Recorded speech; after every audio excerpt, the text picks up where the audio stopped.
Hey Fortnite squad, Jack is the creator here, and in this video, I'm going to be dropping into Steamy Stacks 20 times. Steamy Stacks is a place I'm very familiar with. I come here all the time because it's one of the best locations on the whole Fortnite map. So in this video, I'm going to teach you why dropping Steamy Stacks equals free wins. It may be tucked right in the corner of the map, but for reasons you'll see shortly, running from the storm won't be an issue if you plan your game well. Enough of that, let's get into game number 1. Like I said, Steamy Stacks is right in the corner of the island, so game 1 was quite a long bus to get there. The first few games of this video were played with my buddy AliJax. I landed on the green building. It's pretty alright, a few chests, but I didn't find anything special. That's because the best looting spot is in the cooling towers. Here I got a purple pump. I used that pump to liberate this squad of new gens of their lives. Then, when you're done looting, you can just use the cooling towers to fly to the circle. We touched down at the orchard where I found this Nick A30. I unsubscribed! AliJax somehow encountered a one-of-a-kind bug in this game where he just couldn't do anything. He was sliding across the floor, it was really weird. Despite his nerf, using my gold pump, I was able to come out on top of our next fight. That guy dropped a mythic scar, which allowed me to kill his friend. We were attacked again in Sweaty Sands, and due to his many newfound disabilities, AliJax went down. This cat got me real low, and I thought I was toast. So I stuck to the edge of his wall and used my scar to brute force some damage onto him, finishing him off with a bit of spray and pray.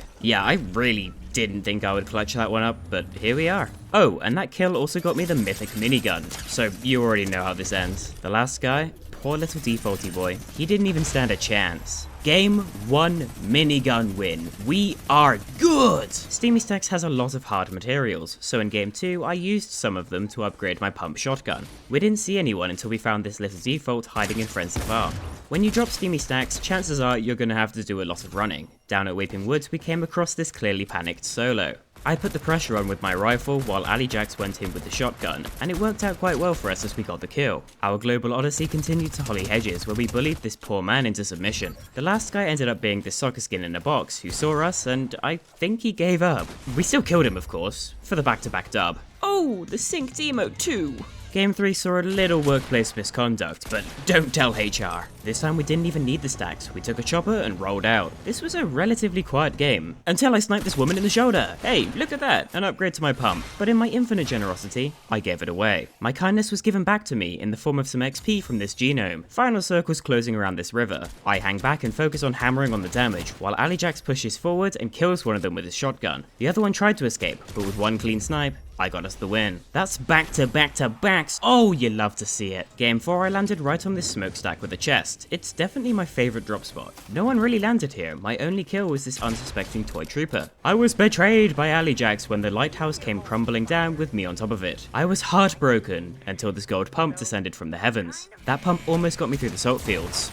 Almost! I suppose the win streak couldn't last forever. My first kill in game 5 was on this Nogops. He just didn't see me there. And that would be my last kill. I missed my shots, and he didn't. Game 6 I landed on what I thought was a blue pump. It wasn't! That's okay, a grey pump is all I need. I saw the yacht hadn't been taken yet, so I decided to pay the fat cats a visit. That was quite a lengthy excursion, but thanks to the Steamy Stacks cooling towers, evading the storm was easy. This kill was a little sloppy. The trees in the orchard make it hard to see what I'm shooting at, but he wasn't very good anyway. Found myself at Risky Reels where I killed this guy who clearly wasn't paying attention. His little girlfriend showed up, but after I hit her with my shotgun, she made a quick getaway. Smart move. Final circle closing around Retail Row, or as I like to call it, Chicago. I was in a pretty good position to win this, but all that came crashing down when I did. Game 7 was a hot bus, almost right over Steamy Stacks. I landed on what I thought was a golden gun, but it was a porta fortress. It doesn't matter, it's Steamy Stacks. No one who lands here is good anyway. South of Steamy Stacks is this military outpost. If you take out and scan this guard, you can find a bunch of chests, and you can grab some extra mats here too. Dropping by Frenzy Farm, that porta fortress ended up being useful as I shot into this fight from the high ground. When one of them died, I bounced in, and with my high ground position, I could shoot down a little. I fumbled my builds and fell, but was able to grab this rocket launcher, grapple up to the high ground, and explode this man for the kill. The farmstead fun didn't end there, there was also this kill, which was substantially less interesting. I was boxed up at Risky Reels when a man with a minigun rolled up on me. He pushed up to me and I got some really great shots in, but I was too focused on keeping my high ground, and that gave him time to heal up. I shot into his box, and in the end, took a bet on my blue pump, which lost to his minigun. Game 8 was comparatively a much longer bus into Steamy Stacks. My first kill was on this unarmed man. No, it's not honourable, but hey, what you gonna do? I was minding my own business when a chopper appeared. I got some good shots in, but still died. Game 9, I stuck this guy with a lucky clinger grenade, and he ran away with the cooling tower. I chased him down and found him cowering on this power tower, which I grappled up to 1, 2, 3 separate times to finally kill him. That encounter left me pretty low, so I applied a band-aid, which netted me a free achievement. That wasn't the end of the action, but I don't think this guy even knows where he was. This game was pretty quiet overall. I spent most of it sitting perched on the cooling tower. When I did finally have to move, there's a convenient slurp truck out west to heal up with. I boxed up in the final circle. It seemed like no one was making any moves, but then someone set up right above me. I took some shots at him, but it became obvious that the long range wasn't the right move, so I grappled up, and in his attempt to explode me, he killed himself! I couldn't find his minigun, must have got lost in the storm, so I returned to my original position, basically just trying to be as annoying as possible. I was blindsided when I was attacked from behind, and this time I wasn't so lucky. I never did find that minigun. Don't ask what this substance is, you're not gonna like the answer. Game 10, I got maybe the first ever recorded kill involving proximity mines. Yep, the stacks are really sending their best today. When you land Steamy Stacks, you'll get plenty of stone and metal, but not so much wood. But you'll likely travel through the orchard so you can break down the trees and farm up. It seems this year the orchard is also harvesting flying cars. I hit that guy good, but he got back in his car and drove away. He spent a while on this hill trying to snipe me, but when the storm overtook us, we were forced to move. Even that didn't put him off. He was still hard scoping me, but with a good snipe I took him out. I don't care if I'm in the storm, I'll still emote on you. That guy gave me a pretty much total upgrade to my loot. Oh, and you know a game's gonna end well when I'm hiding out in the remains of somebody else's box fight. The storm forced me to move, but with some lucky loot, I healed all the way to max. I spent a while boxed up, watching the action unfold in front of me, but when the storm moved again, I was forced to sneak my way up this hill, where I found none other than the mythic minigun and a purple pump. My sudden status upgrade to the minigun master gave me the confidence I needed to build up and minigun this man to bring the game down to a 1 vs 1. And with my superior position, superior weapons, and frankly superior skill, the last guy was no match for me. It was close though, he brought me down to 1 health. But I still won! In game 11 I got this lucky chest off the rip, but my game lagged and I sprained my ankle. One of my favourite spots is this truck just outside the stacks. You can easily break down all these wardrobes for easy wood, and there's usually a chest in there too. Well, that rocket launcher ended up coming in handy.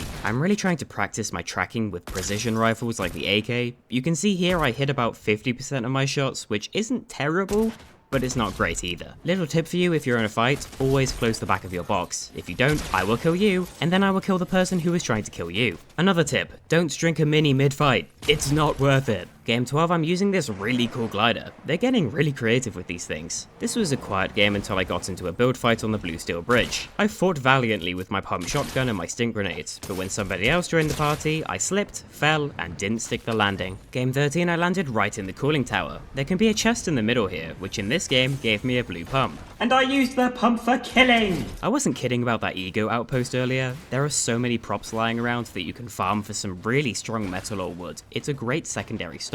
Defaulted my way up to Frenzy Farm where I spotted this vending machine, but before I could get to it, I was sniped! I fought bravely, but he already had me low, and he had a tac shotgun, which in this scenario outranks even a blue pump. That was embarrassing. Hopefully game 14 is better. It was almost worse. Oh wait, it was! If you go into the main building at Steamy Stacks, there's a ton of these computers you can smash up for some easy metal. This was one of those pretty rare games where Steamy was actually in the first circle, so in game 15 I spent extra long farming up. I don't know if I've shown this yet, but this blue building has a bunch of wood boxes to get wood from, and I'd be remiss not to mention this reference to The Simpsons. That was, like, my favourite show growing up. I had to kill this lethal company guy, and I won't lie, it kinda broke my heart. I was attacked when trying to grab a supply drop, but I had the high ground and a blue pump, and sometimes that's all you need. I got a sniper from that guy, which came in handy when I was attacked from the higher ground. Final circle, 3 people left, and with a clean sniper shot to the head, I've just brought this down to a 1 vs 1. The last player was just minding her own business. She didn't even see it coming. That was a good game. I'm getting better with the snipers. Game 16 starts with a quick round of peekaboo with this elite agent. Steamy Stacks was decidedly not in the storm circle this time, so I had to leave pretty early. Luckily, if you head up to this gas station near Frenzy Farm, there's a ton of chairs on this truck you can farm for easy wood. And if you delve into this porta potty, there's a secret hideout with a ton of metal too. There's even a faction chest for some bonus loot. I got my hands on the heavy shotgun, but now it has a different zoom? I don't know, it confused me and I ended up dying before I even got the chance to use it. Steamy Stacks is pretty weak on the stone, but if you come up to the orchard, there are a bunch of these big rocks that will give you hundreds. Thanks to that, by the time I finished looting this hill, my materials were certified completely maxed out. Game 17 was pretty uneventful, so I spent a lot of it just driving around. I did finally encounter another person and he fortified. I sprayed into his build for ages, just trying to wear down his materials or potentially replace his wall, and I got a few shots in, but so did he. When he finally pushed out, I sprayed him down, but I didn't switch to my shotgun fast enough. Game 18, I got a purple pump off the rip. This is gonna be a good one. Skip to the final circle. I'm Porter Fortressed up, and this guy in a chopper is attacking me. He tries to drop onto me and misses, dying to full damage. Nice, 3 mythics. Thanks guy, you just gave me a pretty good position to take some shots into the end game. I was shot down over the Caribbean. This airline is terrible! With the storm to my back, I had to push towards everybody else. I slowly built up, keeping tabs on what everyone else was up to. I actually got into a pretty solid position, but when a rocket was sent my way, my skybase was knocked down and I died to my own panic building. That one hurt for sure. I think I had a decent shot at winning that. Game 19 was a real long drop into Steamy Stacks, but that's okay. I like the view. I landed on the coast this time. There's a pile up of old cars you can break down to reach max metal really quickly. Epic Games, this tree is floating? We will not be spending one more V-Buck until this grave error is rectified. I hope somebody got fired for that. I got into a build fight at Frenzy Farm where honestly I was a little outmatched in pure building skill, so I decided to rely on my weapons. I got a good pump shot in, but for some reason my SMG needed to reload and I never really recovered from that. Game 20, I'm scrounging around with a grey sniper. It's not looking good. I died really early. And that's Steamy Stacks. With a whopping 25% win ratio, making this my most successful 20 drops yet, this location has really proved itself as one of the best in Fortnite history. And that's why I love it. It's iconic, it's resourceful, and it's fun. Thanks for watching Fortnite Squad. Stay creative, and I will see all of you in the next video.